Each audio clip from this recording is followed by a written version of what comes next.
Hey there, fellow garden enthusiasts. If you're looking for a gift, for the men in your life, the ones who just love being out in the garden, well, you've come to the right place. Today, we're taking a deep dive into an article from Gardening with Ecroganicas. It's called 10 Unique Gardening Gifts for Men. And trust me, we're going to find some really cool gift ideas. This isn't just going to be about trowels and those basic gardening gloves. Yeah, this article is really interesting. It's all about getting the right gift for the growing number of men out there who are discovering how much they love to garden. It really does seem like gardening is becoming more and more popular these days. Okay, so the article starts off by talking about personalized gardening tools. And at first, I have to admit, I was a little skeptical. Like, are personalized tools really that special? But then I started thinking about the psychology behind it, and it made me see things a bit differently. Oh, for sure. There's something about having a tool, like a trowel or a pruner, with your initials engraved on it. It's like it becomes more than just a tool. Yeah, it becomes like an extension of yourself. Exactly. Almost like a craftsman's signature on their work. That's a great way to put it. And I bet it makes those everyday gardening tasks even more satisfying. Like imagine pruning your roses with a pair of shears that have your name on them. Exactly. It's those little details that elevate a gift. From something ordinary to something. Yeah, something truly meaningful. And it's not just about how it looks, right? Right. A well-made, personalized tool. It can become a cherished heirloom. Oh, yeah, definitely something to pass down through the generations. Okay, you've sold me on the personalized tools, but let's move on to something I know is so important from my own experience. Gloves. Ah, yes, gloves. You could say they're the unsung heroes of the garden. Haha, yeah. Seriously, though, one time I was trying to prune some blackberry bushes, and I had these flimsy gloves on. They didn't fit well at all. Let's just say I ended up with more scratches than the bushes. So tell me, what does the article say about picking the right gloves? Well, the article really stresses the importance of quality. That makes sense. A good pair of gloves should protect your hands from thorns and splinters and rough soil. But they also need to be comfortable, because you're going to be wearing them for a while. Comfort is key. There's nothing worse than getting blisters or sweaty hands in the middle of gardening. So what materials do they recommend? They talk about all sorts of options, like traditional leather for durability. Yeah, leather is classic. Right. But they also mention breathable synthetic fabrics, which would be better for warmer climates. Oh, that's smart. And it's not just about the material. Fit and features are important too, like having reinforced fingertips for extra protection. So you're saying it's not a one-size-fits-all situation. You got to find a pair that really suits the gardener's needs. Absolutely. And just like with the personalized tools, personal preference plays a big role. Some people like a snug fit, others prefer a looser feel. It's all about what works best for the individual. It's funny, we're talking about gloves and tools with such passion, but these things really do make a difference in the gardening experience. All right, so now I'm curious about what the article says about gifting knowledge, because you can never have too many gardening books, right? Absolutely not. The article has some great recommendations for all levels. Like for beginners, they suggest the Vegetable Gardener's Bible. Oh, that's a classic. I still use mine all the time. It covers all the basics in a really clear way. Yeah. But they also suggest branching out. Maybe trying some more specialized books, like Gaia's Garden. That one's about permaculture, right? Exactly. For those who might not be familiar, Yeah. Can you give us a quick explanation of what permaculture is all about? Of course. Basically, permaculture is all about designing sustainable ecosystems. It's about working with nature instead of against it to create a garden that's harmonious and productive. So it's more than just growing plants, right? It's about creating a whole interconnected system. And Gaia's Garden. It's a good starting point for people wanting to learn more about that approach. It's an excellent resource, full of practical tips, and it has lots of inspiring ideas for creating a thriving and sustainable garden. Fantastic.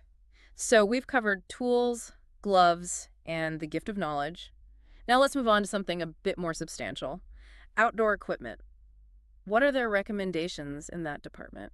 Well, they start with some of the essentials, like a sturdy wheelbarrow. A good wheelbarrow is a must-have. It is, especially for hauling soil and compost. I can't imagine moving heavy bags of mulch without one. And then there's a comfortable kneeler, which can make a world of difference if you're spending hours tending to your plants. Oh, yeah, my knees would thank me for that. And they also suggest considering a composter as a gift. A composter, I'll be honest, when I saw a composter on the list, I was a bit taken aback. It just seemed like an unconventional gift, What are your thoughts on that? Well, I think it's a fantastic gift, especially for someone who's passionate about sustainability Yeah, that makes sense. and about reducing their environmental impact, composting is a really rewarding process.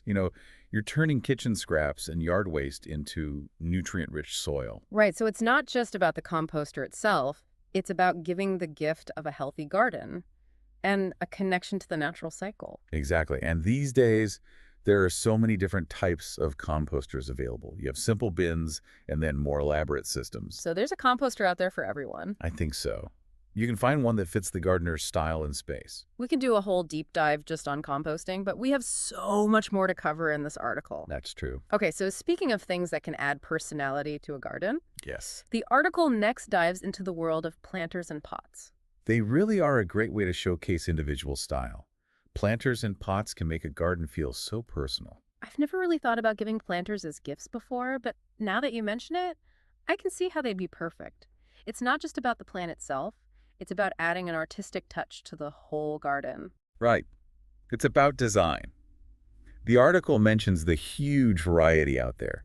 Everything from rustic ceramic pots I love those. to sleek, modern designs, Hmm. like concrete or metal. Oh yeah, I've seen some really cool ones made of metal. There's a style for every aesthetic, whether Yeah. it's a cottage garden or a minimalist urban space. You could even go the personalized route here, couldn't you? Oh, absolutely. I'm picturing a planter with a fun quote about gardening, That would be great. or maybe even the recipient's favorite plant. A personalized planter would be such a unique gift, Yeah, it doesn't even have to be an inscription. right? You could get a planter shaped like an animal. Oh, that'd be fun. Or something that reflects their hobbies, like if they're into photography.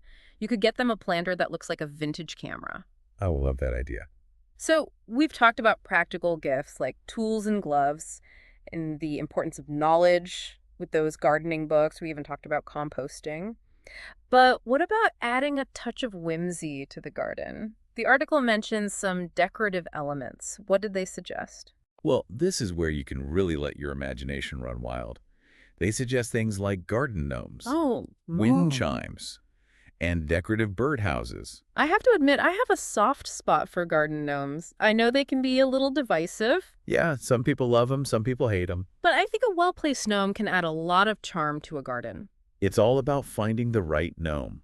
There's so many styles out there, traditional ones, quirky ones, even modern ones. You've got to find one that matches the gardener's personality. Exactly. So what about wind chimes and bird houses? What kind of vibe do they add? Wind chimes bring a lovely auditory element to the garden. They create a sense of tranquility and peace. Imagine a gentle breeze rustling through the leaves and the soft tinkling of chimes in the background. That sounds so relaxing. I could definitely use some more of that in my garden. And then there are birdhouses. Those are great for attracting wildlife, right? Exactly. It's about creating biodiversity in the garden, connecting with nature on a deeper level. And who doesn't love watching birds in their garden? It's like having your own personal nature documentary. It really is. It adds a whole new dimension to the gardening experience. Okay, this next one is interesting. The article suggests a gardening subscription service as a gift. Those are becoming really popular. Yeah, subscription boxes are all the rage these days. What kind of things do gardening subscription boxes include? All sorts of things. Seeds and plants, tools, fertilizers, even gardening accessories. Wow, that's quite a variety. And each delivery is a surprise, usually curated to a specific theme or season. That sounds like a lot of fun. It's like getting a little piece of garden magic delivered to your door. Exactly. So what do you think are the main benefits of these services? So I think the biggest benefit is the element of discovery. Yeah, trying new things. It's a great way to introduce gardeners to new plants and products they might not have encountered otherwise. It takes the guesswork out of choosing what to grow. Exactly. And a lot of these services focus on sustainability. They source their products from local growers. So it's a gift that keeps on giving, not just for the gardener, but for the environment as well. That's right. Okay, what's next on our list? The article wraps up with a section on DIY gardening gifts. Oh, I love DIY gifts. They're a great way to add a personal touch. They show you put extra thought and effort into the gift. Definitely. What kind of DIY gardening gifts do they recommend? Well, one idea is seed bombs. Seed bombs. They're really fun, especially for kids.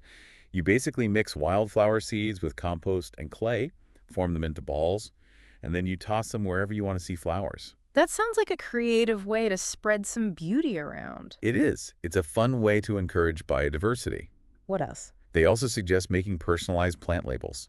Oh, that's a cute idea. You can paint names on wooden spoons I like that. or etch them into stones.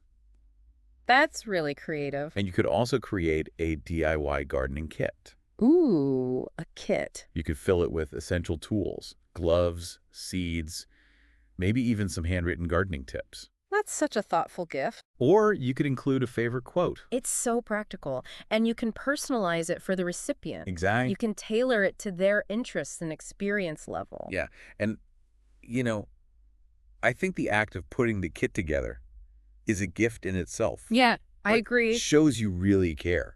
We've covered so many great gift ideas today, from practical tools to whimsical decorations and everything in between. It's amazing how many different ways there are to celebrate gardeners. I know, and this article really highlights something important. It's not just about the objects themselves, it's about understanding the passion behind them. That's so true. It's about nurturing a love of nature, supporting a hobby, and helping someone create a space that brings them joy. Exactly. And that's really beautiful. It is. This article has sparked so many ideas for me.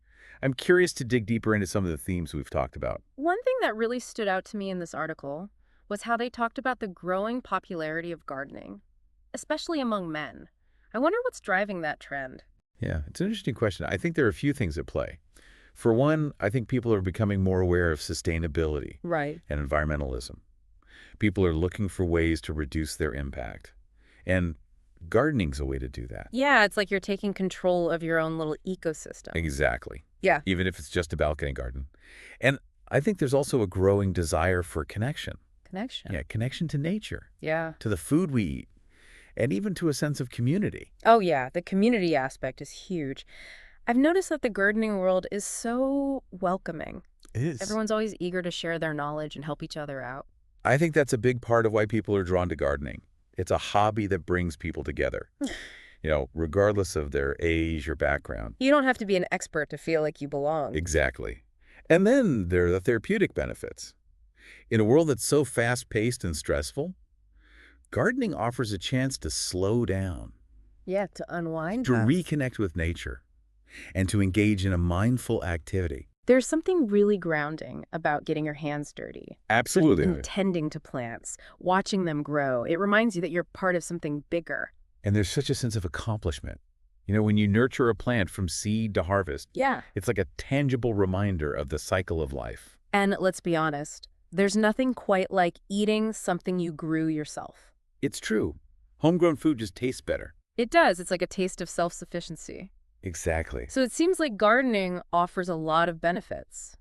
Environmental, social, emotional, even culinary. It really does. It's a hobby with something for everyone.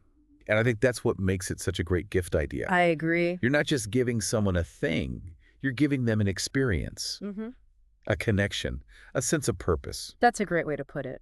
So before we wrap up this deep dive, there's one more thing I wanted to touch on. The article talked about how gardening gifts, no matter how simple or elaborate, are really about nurturing a passion. That's so important. It's about recognizing and supporting someone's love for gardening. Yeah. Whether they're a beginner or an expert, it's about encouraging them to experiment and celebrating their successes. Exactly. The best gardening gifts are the ones that inspire Yeah. and empower. So as we come to the end of our deep dive today, what's the one piece of advice you would give to our listeners who are trying to find the perfect gardening gift? That's a good question. I would say think about what aspect of gardening the person is most passionate about, Yeah, or what they might be curious to explore further, and use that as your guide. that's great advice. It could be a specific type of plant, or a new gardening technique, or even a connection to a particular culture or region through gardening. You're right. It's not about just buying something off a list. It's about finding a gift that has meaning, a Exactly. gift that speaks to their interests. And helps them deepen their love of gardening. Well said. All right, folks. I hope you enjoyed this deep dive into gardening gifts for men. We covered a lot of ground today, from personalized tools to composting and even subscription boxes. And we talked about why gardening is becoming so popular and all the benefits it offers. Don't forget to check out the full article on gardening with Ecorganicas. We'll include a link in the show notes. Happy gardening, everyone.